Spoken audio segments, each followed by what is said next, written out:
రాత్రి మనం ప్రకటన గ్రంథంలో నుండి ఒక మాటను చూసాం. ఇంకా కొన్ని విషయాలు మనం అందులో నుండి నేర్చుకుని ముగించుకుందాం. ప్రకటన గ్రంథం 5వ అధ్యాయం 9, 10 వచనాలు. బైబిల్ తీనానా? బైబిల్ ఓపెన్ చేయండి. డ్రాయింగ్ చేస్తున్నావు,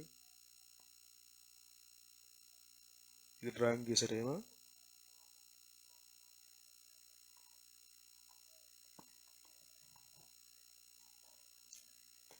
ప్రకటన గ్రంథం 5వ అధ్యాయం 9, 10 వచనాలు. ఆ పెద్దలు, నీవు ఆ గ్రంథమును తీసుకొని దాని ముద్రలను విప్పుటకు యోగ్యుడవు, నీవు వధింపబడిన వాడవై నీ రక్తమిచ్చి ప్రతి వంశములోను ఆయా భాషలు మాట్లాడు వారిలోను ప్రతి ప్రజలను ప్రతి జనములోను దేవుని కొరకు మనుషులను కొని మా దేవునికి వారిని ఒక రాజ్యముగాను యాజకులనుగాను చేసితివి గనుక వారు భూలోకమందు ఏలుదురని క్రొత్త పాట పాడుదురు.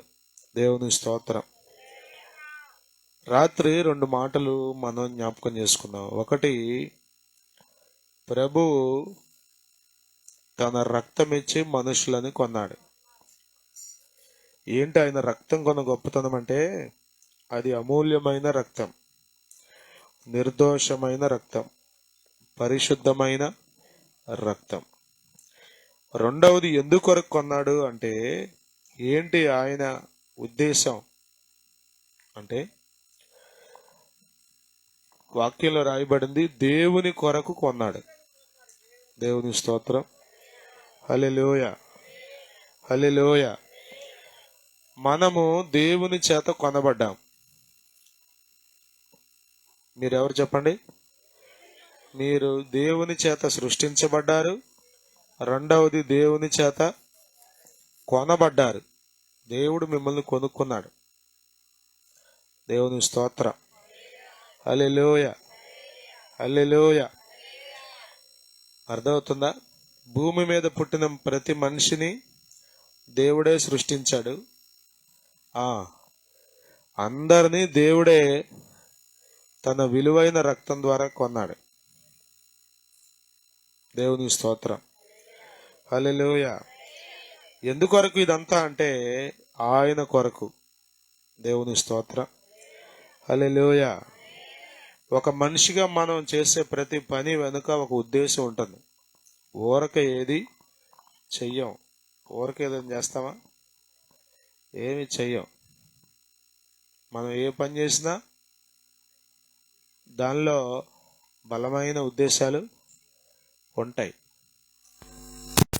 మనకే ఉంటాయి, మరి దేవునికి ఎక్కువ ఉంటాయి. స్తోత్రం. హల్లెలూయా. చెప్పండి. ఇప్పుడు మనల్ని కొన్నది ఆయన. ఎందుకొరకు కొన్నాడు అంటే, ఆయన కొరకు. స్తోత్రం. హల్లెలూయా, హల్లెలూయా, హల్లెలూయా. ఈ సత్యాన్ని గ్రహించి కొద్దిమంది మాత్రమే ప్రభువుని వెంబడిస్తున్నారు. చాలా మంది ఇంకా లోకంలోనే తిరుగుతున్నారు. విచారించవలసిన విషయం ఏంటంటే, దేవుని కొరకు దేవుడు మనల్ని కొంటే మనమేమో మన పనుల్లో మనం బిజీగా ఉన్నాం. ఒకే ప్రభువు, ఆయన తన రక్తమిచ్చి మనల్ని అందరినీ కొన్నాడు. ఇంకొక మాటలో చెప్పాలంటే, నీవు ఏ రక్తంతో కడగబడ్డావో అదే రక్తంతో నీ పక్కనున్న సహోదరి కూడా కడగబడింది.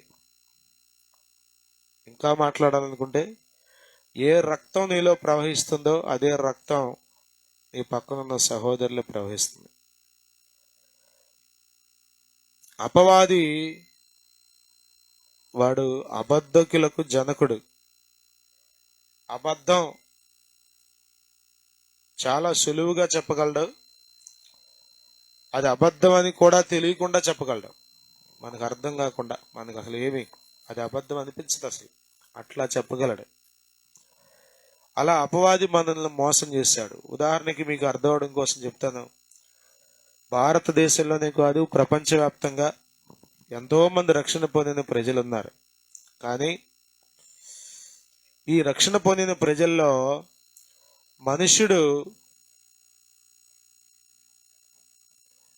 రకరకాల భేదాలు కలుగజేసుకునేటట్లుగా అపవాది మనుషుల్ని పురికొల్పాడు. మీరు ఫలానా డినామినేషన్, మేము ఫలానా డినామినేషన్, మీరు ఫలానా సంఘం, మేము ఫలానా సంఘం అని భేదాలు కలుగజేసేటట్లుగా, భేదాలు కలిగేటట్లుగా అపవాది పుట్టించాడు. ఇప్పుడైనా గుర్తుపెట్టుకోండి, మన వాళ్ళు చెప్తారు, పెద్దోళ్ళు అనేక కథలు చెప్పేవాళ్ళు. 4 ఆవులు కథ చెప్పేవాళ్ళు, 4 కొడుకులు కథ చెప్పేవాళ్ళు. వాటన్నిట్లో ఏం చెప్పేవాళ్ళు? మీరందరూ కలిసి ఒకే మాట మీద ఒకే బాటలో ఉంటే మిమ్మల్ని ఎవరు పెద్ద పులే రావచ్చు మీ మీదకి, కానీ ఆవులు అయిన మిమ్మల్ని ఏమీ అది చేయలేదు. ఆ పులి ఏం చేస్తుంది? ఆవులను విడగొట్టినట్టుగా మనం చదువుతాం కథలో. అంటే మనకు ఇప్పుడు ఈ కథలు చెప్పే పరిస్థితులు లేవు అసలు ఎవరికి. అబ్బా, స్కూల్లో బిజీ, ఇంటి దగ్గర బిజీ, ఏమో అక్షముక్క రాదు ఆడికి. Busy busy busy. నీతి కథలు చెప్పాలి.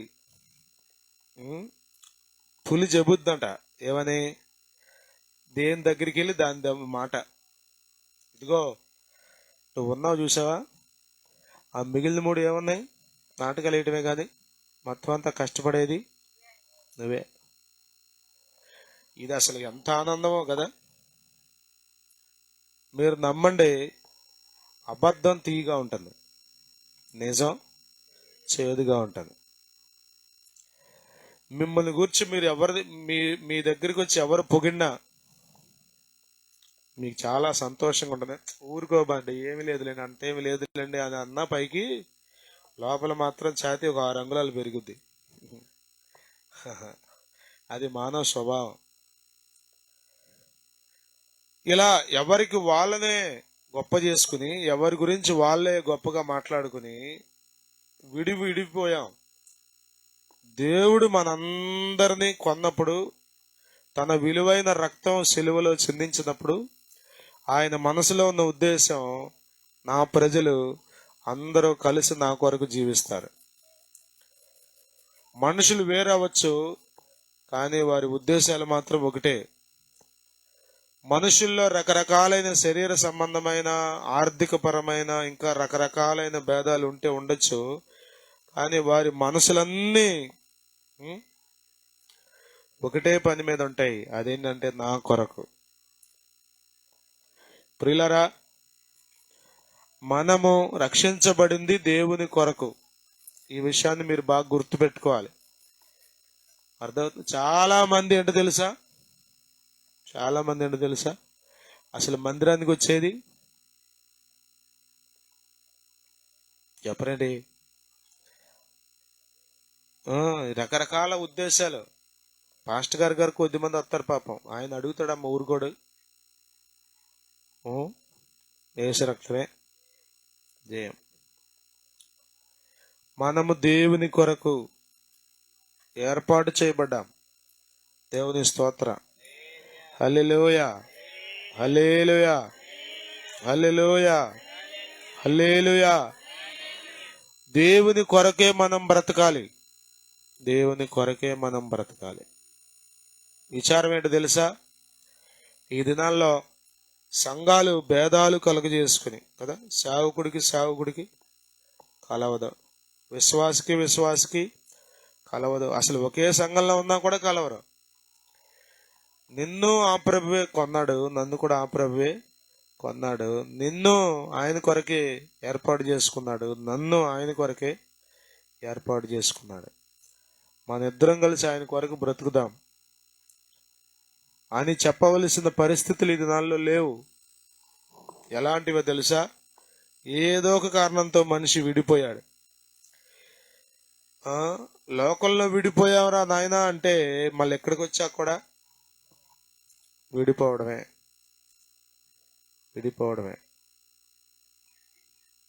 తిమోతి పత్రికలు అంటాడు, 2వ తిమోతి పత్రిక 4వ అధ్యాయం చూడండి ఈ మాట.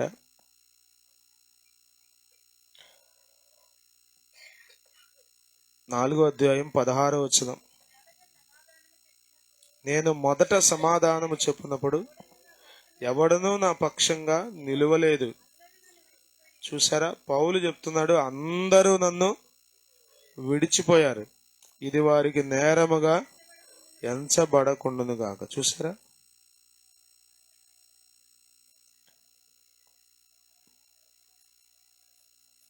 ఎంతో మంది పౌలుతో కలిసి పనిచేయడానికి రెడీ అయ్యారు, కానీ మధ్యలో విడిచిపెట్టి వెళ్ళిపోయారంట. అందరూ విడిచిపోయారు అంటే అన్నాడు, అందరూ నన్ను విడిచిపోయారు. ఇలాంటి అనుభవాలు ఉంటాయి, కానీ పౌలు ఎక్కడా బెదరలేదు. దేవుని స్తోత్రం, హల్లెలూయా. నేను ఇందాక కీర్తనలో చెప్పాను కదా, పౌలు ఎక్కడ గురి తప్పలేదు. అతడు ఎందుకు పిలువబడ్డాడో, అతని పట్ల దేవుని ఉద్దేశం ఏంటో అతడు గ్రహింపు కలిగి ఉన్నాడు, అదే పనిలో ఉన్నాడు. అందుకే సువార్త ప్రకటించే పనిలోనే ఉన్నాడు, సువార్త ప్రకటిస్తూనే ఉన్నాడు. దేవుని స్తోత్రం, హల్లెలూయా, హల్లెలూయా, హల్లెలూయా. కాబట్టి ప్రియులారా, మనము ప్రభు కొరకు అన్న విషయాన్ని గుర్తుపెట్టుకోవాలి. మనము బ్రతికినా ప్రభు వాళ్ళమే, చనిపోయినా ప్రభు వారమే. రోమాపత్రికలు చదవండి మాట. రోమాపత్రిక 14వ అధ్యాయం 7వ వచనం. మనలో ఎవడును తన కోసరమే బ్రతుకడు, ఎవడును తన కోసరమే చనిపోడు. మనము బ్రతికినను ప్రభు కోసమే బ్రతుకుచున్నాము, చనిపోయినను ప్రభు కోసమే చనిపోచున్నాము.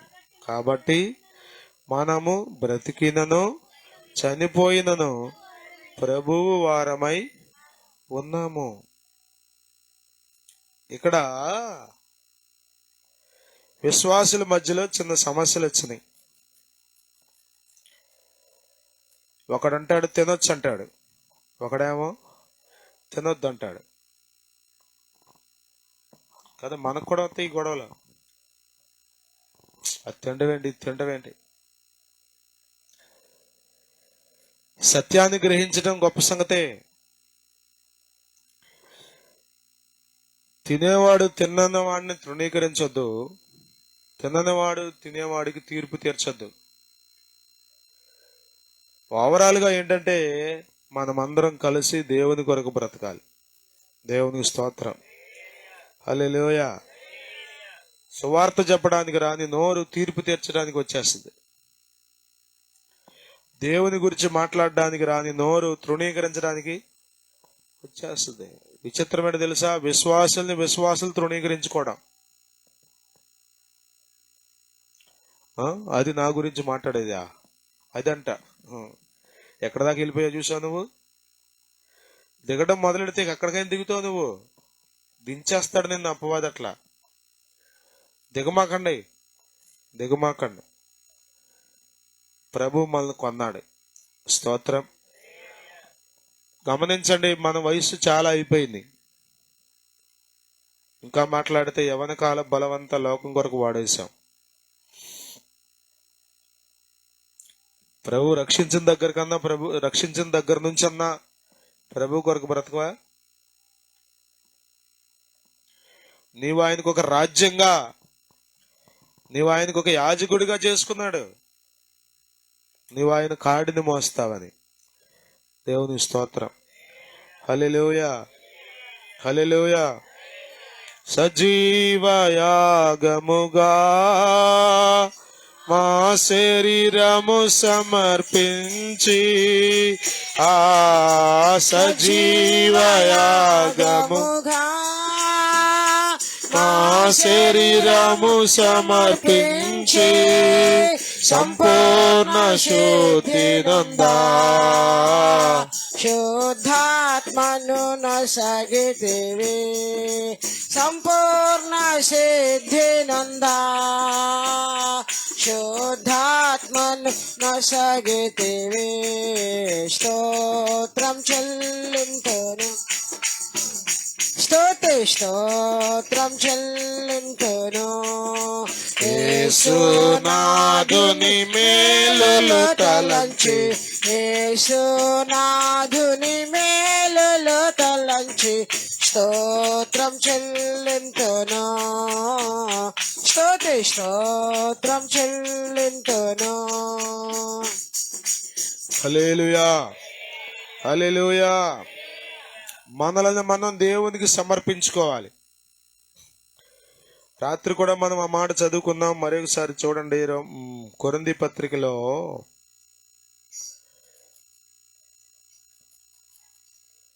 6వ అధ్యాయం, 1 కొరింథీ పత్రిక 6వ అధ్యాయం 20వ వచనంలో, మీరు మీ సొత్తు కారు, మీరు విలువ పెట్టి కొనబడిన వారు కనుక మీ దేహముతో 7వ అధ్యాయం 23వ వచనం చదవండి.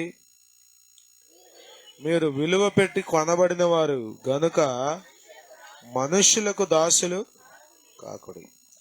మనం కొనబడిన వారం. దేవుని స్తోత్రం. హల్లెలూయా హల్లెలూయా.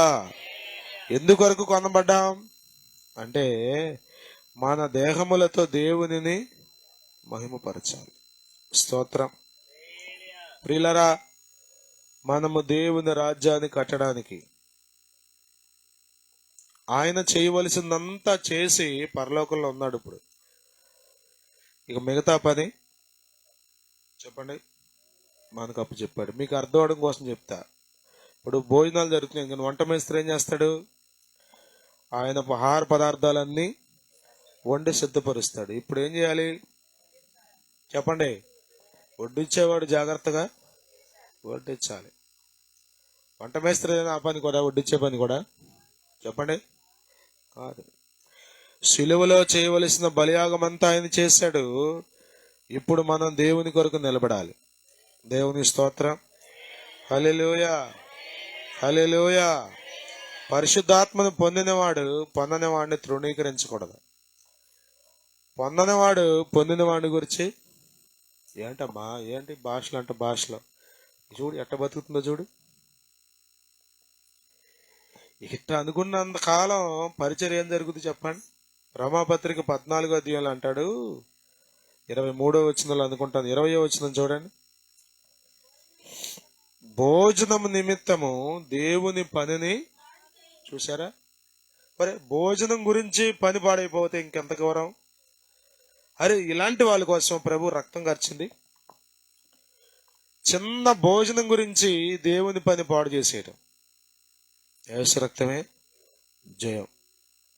ఇప్పుడు మీకు అర్థం అవడం కోసం చెప్తే, ఇప్పుడు ఇంత కూటం జరిగిందా? భోజనాలు జరిగేటప్పుడు మీరు భోజనం చేయకుండా వెళ్ళిపోయారు అనుకోండి, కూటం అంతా బుర్రలోకి వెళ్ళొద్దా? మనుషులకి వాక్యం అంతా బుర్రలోకి వెళ్ళొద్దా? ఒకటే అసలు ఆమె ఎందుకు వెళ్ళిపోయింది ఇన్వెస్టిగేషన్ చేసి మొత్తం అంతా ఆరా తీసి గుట్టంతా బయటకు వస్తే కానీ రాత్రికి మళ్ళీ ఆకలి. ఇది యేసు రక్తమే జయం. ఇప్పుడు ఏమైపోయింది? చెప్పబడిన వాక్యం పోయింది, చేసిన ఆరాధన అంతా పోయింది.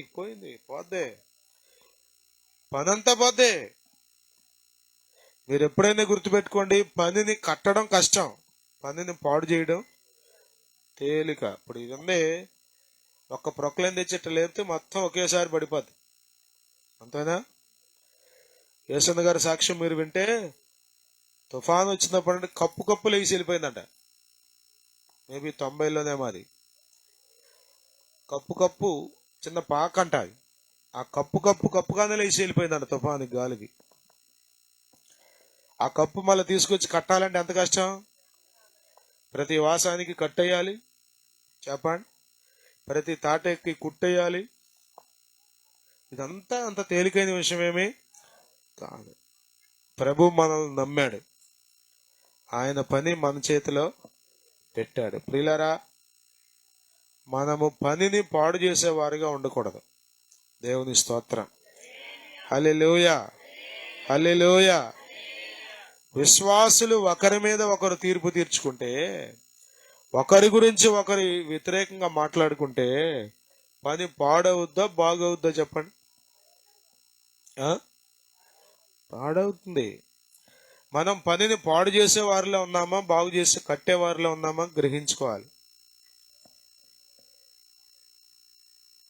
మనకు ఉన్నటువంటి ఒక ఆలోచన ఏంటంటే, మనం నిజంగా ఒక వ్యక్తిని ప్రేమించే వాళ్ళం అయితే ఆ వ్యక్తి దగ్గరికి వెళ్ళి ఆ వ్యక్తిలో ఉన్న బలహీనతను ఒంటరిగా చెప్తాం. ఎవరు లేనప్పుడు, బాబు ఇది ఇట్లా సరి చేసుకో, ప్రభు కృప చూపుతాడు. ఇప్పుడు అతడు వింటాడా, ఎదురు తిరుగుతాడా, లోపడతాడా, సరి చేసుకుంటాడా, సరి చేసుకోడా అనేది మన సంగతి కాదు కదా. మన ధర్మం అది. కానీ ఒక వ్యక్తి తప్పుని ఇంకో వ్యక్తి దగ్గర చెబుతున్నామంటే అర్థం ఏంటి? అతన్ని ప్రేమిస్తున్నాం మనం. నిజంగా దేవుని హృదయం మనలో ఉందా? క్రీస్తు రక్తం చేత మనం కడగబడ్డామా? ఆలోచన చేయండి. ఎన్నో విషయాల్లో మనం పెద్ద భక్తి పరులా కనబడతాం, కానీ చిన్న చిన్న విషయాల్లో మనం ఎంతో అల్పమైన వారిగా కనబడతాం. దేవుని కొరకు దేవుడు నిన్ను కొన్నాడు, నీ పక్కనున్న విశ్వాసం కూడా దేవుని కొరకు దేవుడు కొన్నాడు. దేవుని స్తోత్రం. హల్లెలూయా, హల్లెలూయా. సిలువ ఒక్కడే మోసాడు కదా.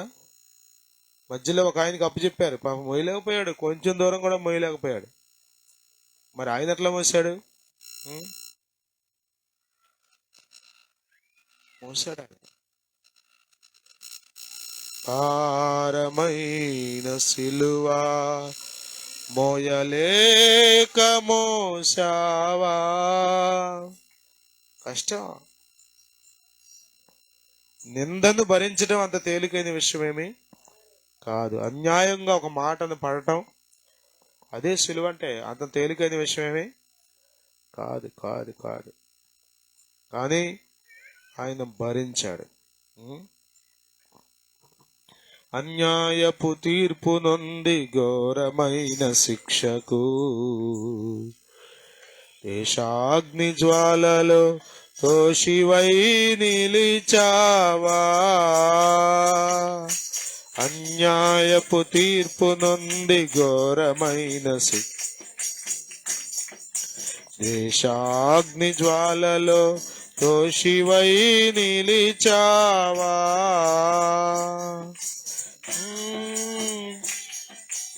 సిలువలో బలి అయితివా నా ప్రాణం.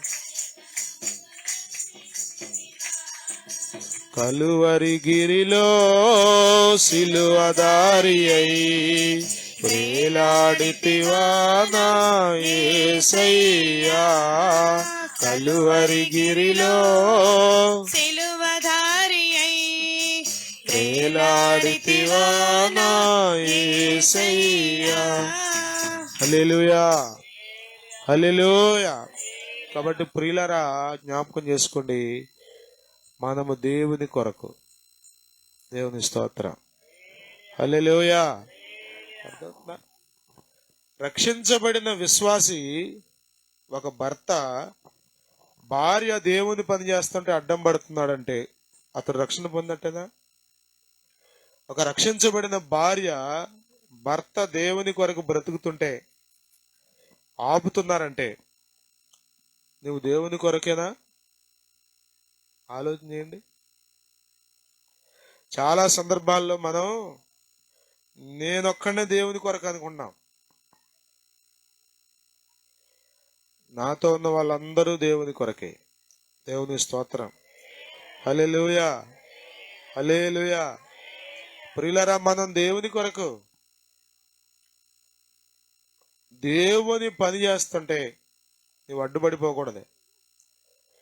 దేవుని పనిని పాడు చేయడానికి నీవు అడ్డుపడకూడదు, సాహసం చేయకూడదు. ప్రమాదం. నా భార్యే, నా భర్తే, నా పిల్లలే, నా తల్లిదండ్రులే, మా అక్కే అనుకోకూడదు. వెళ్ళగలిగితే మీరు తప్పక వెళ్ళండి, వెళ్ళలేకపోతే వెళ్ళేవా. వారిని పంపండి. వెళ్ళవో చెప్పండి, వెళ్ళేవారిని ప్రోత్సహించాం. ఇంతేనా? ఊరుకున్నా చిన్నపిల్లకి ఊరుకో, హడావుడి చేయ మాకు. చూడు చూడు, దేవుని స్తోత్రం. హల్లెలూయా. భయం అంతా ఇంటి దగ్గర పెట్టండి మీరు. ఇక్కడ పెట్టమండి. ఇప్పుడు ఇక్కడ పెడితే అట్ట బేరమంటుంది. ఇప్పుడు యేసు రక్తమే జయం. ఊరుకో ఊరుకో. ఇటు చూడండి, నువ్వు వెళ్ళవో చెబుతుందంట మా సువార్త పెద్ద, దాని బతుకు సరిగ్గా లేదు కానీ అన్నావంటే ఏంటి అర్థం అసలు? నువ్వు చెప్పండి, చెప్పాలి మీరు. దేవుని కొరక నీకు గ్రహింపు అవుతుంది అసలు? ఇప్పుడు సమరయ స్త్రీ చెప్పిందండి, బ్రతుకు మార్చుకునే చెప్పింది. సరే, మార్చుకోకుండా చెప్పారనుకోండి, మాటలో దేవుని, అది దేవుని మాట కాబట్టి శక్తి ఉంది. చెప్పేవాడిని బట్టి ఆ శక్తి తగ్గిపోదో పెరగదో. మనం చెప్పేది దేవుని మాట. దేవుని స్తోత్రం. హల్లెలూయా. చాలా సార్లు సంఘానికి సంఘమే శత్రువు. మీకు మాట తెలుసా? స్త్రీలకు ఎవరు శత్రువో తెలుసా? కోడలకు మామగారు శత్రువు కాదు, కోడలకు అత్త శత్రువు. అత్తకి ఆడదానికి ఆడదే శత్రువు. ఓపెన్ గా మాట్లాడుకుంటే, మీకు నచ్చినా నచ్చకపోయినా. ఆడపిల్ల వద్దనుకునేది ఎవరో చెప్పండి? ఆడపిల్ల అనే అసలు సిస్టమ్ రానివద్దని చెప్పుకుంటా. కారణం ఏంటి? కొద్దిమంది భయంకరమైన పురుషులు ఉన్నారు, వాళ్ళని అక్కడ పెడితే ఎక్కువ శాతం చెప్పండి ఆడపిల్ల వద్దనుకునేది, ఆడపిల్ల పుట్టగానే బాధపడేది.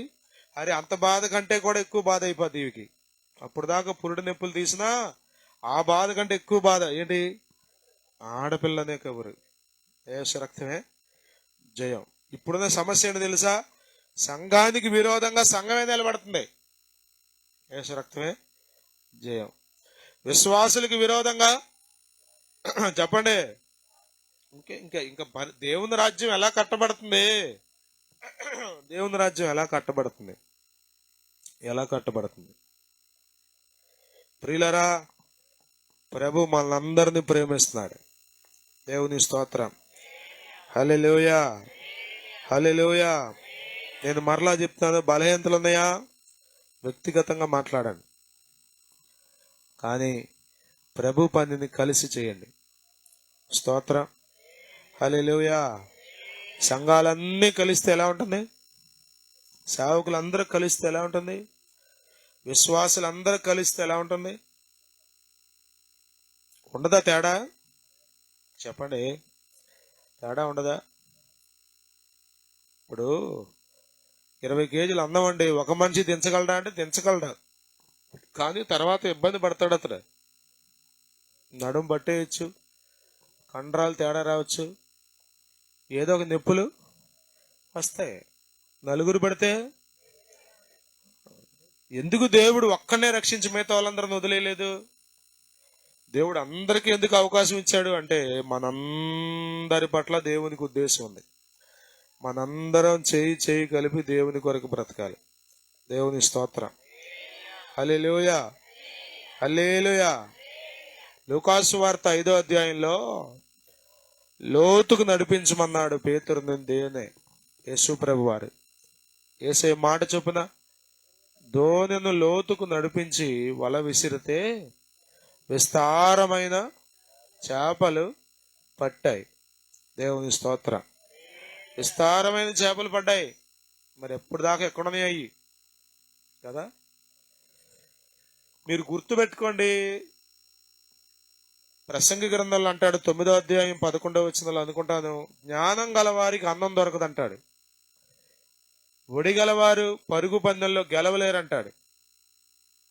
అన్నీ ఉండొచ్చు, నీకు అన్నీ తెలిసి ఉండొచ్చు, కానీ కొన్నిసార్లు నీ ఆటలు సాగవు. ఇప్పుడు ఎంత చెయ్యి తిరిగింది సీనియర్ వంట అయినా చెడదు ఒక్కోసారి.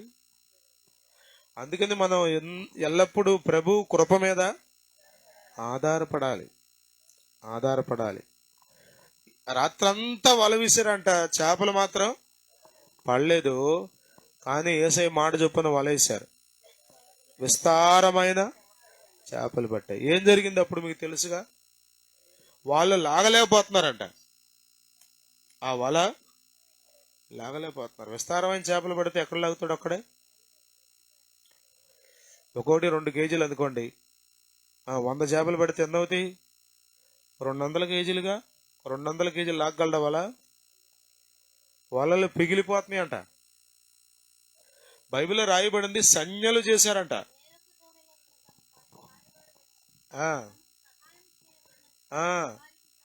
సంజ్ఞలు అంటే ఏంటి? గుర్తులు. ఆ సముద్రంలో ఏమేది పడద్ది? సైగలు చేశారంట. మరి ఎట్టా చేశారో, బోరేమన్నా ఊదాడేమో, ఏలేమన్నా వేసాడేమో, కానీ మొత్తానికి వాళ్ళందరూ వచ్చేసారు. దేవుని స్తోత్రం. మీ దోనె వేరు, మా దోనె వేరు, మీ వల వేరు, మా వల వేరు అన్నారా? చెప్పండి. మనంతా ఇదే గొడవ. ఇప్పుడు చెప్పండి, యేసు రక్తమే జయం. సంజ్ఞలు చేస్తే ఏం జరిగింది? చదవండి అమ్మ వచ్చిన. వారు వచ్చి 2 దోణెలు మునుగునట్లు నింపిరి. దేవుని స్తోత్రం కలుగును గాక. హల్లెలూయా, హల్లెలూయా, హల్లెలూయా.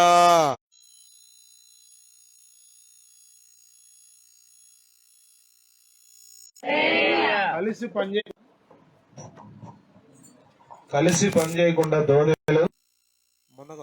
ప్రభు, ఆ దోణెలు మంచాలి, చర్చిలు నిండిపోవాలి, అన్యజనులందరూ రక్షణ పొందాలి. అయితే బాగానే ప్రార్థన చేస్తున్నావు, కానీ చేతులు కలపవు. వల పట్టుకుంటాకి రావు, కూటం పెట్టుకుంటే రావు, ఏదో కారణం పెట్టుకుని దూరం పెడతావు. ఈ పూట మన హృదయాలు విశాలపరచబడాలి. దేవుని స్తోత్రం. మన ఆశలు, మన ఆశయాలు, మన ఉద్దేశాలు గొప్ప మార్పు రావాలి. దేవుని స్తోత్రం. హల్లెలూయా. సంకుచితమైన బుద్ధి, నారో మైండెడ్నెస్ పోవాలి. విశాలమైన భావాలు, యేసయ్య మనసు కలిగి మనం పనిలో ఉండాలి. దేవుని స్తోత్రం.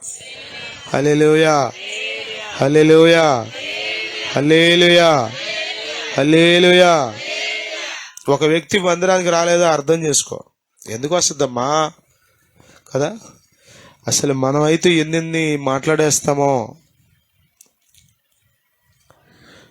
మనం ఎవరింటికన్నా వెళ్ళకపోతే అర్థం చేసుకోవాలంటాం, మన ఇంటికి ఎవరన్నా రాకపోతే మనం మాత్రం అర్థం చేసుకోం కదా.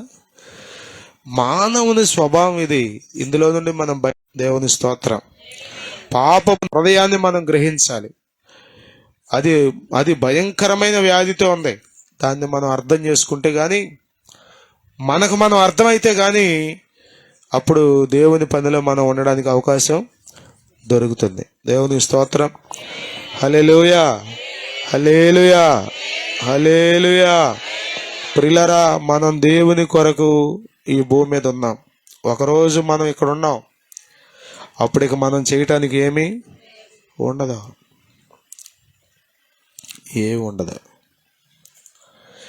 లాజరు దరిద్రుడిగా ఉన్నంత కాలం ధనవంతుడికి కన్ను మీద కానలే. అసలు రోజు సుఖపడుతున్నాడు, కనీసం వాడిని పట్టించుకోవాలా. ఇప్పుడు లాజర్ను పంపమని అడుగుతున్నాడు అంటే అర్థం ఏంటి? లాజర్ గురించి తెలుసా అతడికి? చూశాడా? అతడి పరిస్థితి తెలుసు, కానీ అసలు సంఘంలో నీవు ధనవంతుడు అయ్యావా? దేవుడు నీకు అన్నీ ఇచ్చాడా? తోటి విశ్వాసి బేదరికంలో ఉందా? పట్టించుకున్నావా? ఆమె కొరకు కూడా యేసయ్య రక్తం చెల్లించాడు. ఆమెను కూడా నిన్ను ఎట్లా కొన్నాడో ఆమెను కూడా ఆయన కొన్నాడు. ఇప్పుడు అక్కడికి వెళ్ళి కేకలు పెడుతున్నాడు, అక్కడికి వెళ్ళి గగ్గోలు పెడుతున్నాడు. అక్కడికి వెళ్ళి గగ్గోలు పెడితే ఏం జరుగుద్ది? అతనికి జవాబేమీ రాలే. అతని మనవి ఏమీ దేవుడు వెళ్ళలేదు, కార్యము చెయ్యలేదు. కాబట్టి ప్రియుల ఒకరోజు వస్తుంది అక్కడ మనం చేయటానికి ఏమీ ఉండదు. ఇప్పుడే మనం చేయాలి. దేవుని స్తోత్రం. చెయ్యనివ్వకుండా అపవాది ఏదో ఒకటి చూపెడతాడు మనకి, ఏదో ఒకటి. యేసుక్రీస్తు నామంలో వాడిని మనం జయించుదుము గాక. ఆమేన్. హల్లెలూయా, హల్లెలూయా, హల్లెలూయా.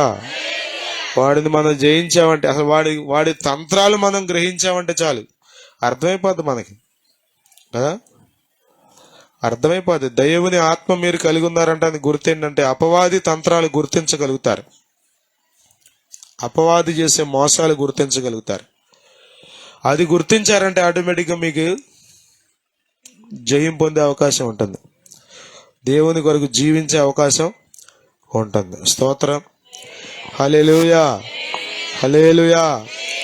దేవుని సంగమా, దేవుని బిడలారా, మనం దేవుని కొరకు, నీ భర్త దేవుని కొరకు, నీ పిల్లలు దేవుని. పగలంతా కష్టపడి పనిచేసావా, ఆ సంపాదన దేవుని కొరకని గుర్తుపెట్టుకో. ఇష్టం వచ్చినట్టు వాడే మాకు. ఇదిగో దేవుడు నాకు ఆరోగ్యం ఇచ్చాడు, దేవుడు నాకు ఓపిక ఇచ్చాడు, దేవుడు నాకు శక్తి ఇచ్చాడు, నేను కష్టపడి సంపాదించుకున్నానండి, నేను నచ్చినట్టు తినకూడదా త్రాగకూడదా అనమాకు. నీవు నీ సొత్తు కాదని దేవుడు చెప్తున్నాడు. దేవుని స్తోత్రం. హల్లెలూయా. నీవు విలువ పెట్టి కొనబడిన వాడవు. నీ దేహముతో దేవునిని మహింపరచాలి. సంపాదన దేవుని కోసమే. రాజోవయ్య గారు పాట రాశారు, నా తనువు నీ కోసమే, నా మనసు నీ కోసమే, నీ కోసమే, నీ కోసమే. ఎవరి కోసం? ఆడెవడు రాశాడు ఎవరి కోసం అని? ఆడు రాసిన పాటలు కాదు, మనం దేవుని కోసం. దేవుని స్తోత్రం. హల్లెలూయా, హల్లెలూయా. రాత్రి కూడా మనం చదువుకున్నాం 2 కొరింథీ పత్రిక 5వ అధ్యాయంలో, ఈ దేహమును విడిచినను ఆయనకి ఇష్టులై ఉండవలెనని మనం బ్రతకాలి. ఈ భూమి మీద ఉన్నంతకాలం మనం దేవుని కోసమే. హల్లెలూయా, హల్లెలూయా, హల్లెలూయా. దేవుని కోసం మనం బ్రతకాలి. ఆమేన్. హల్లెలూయా.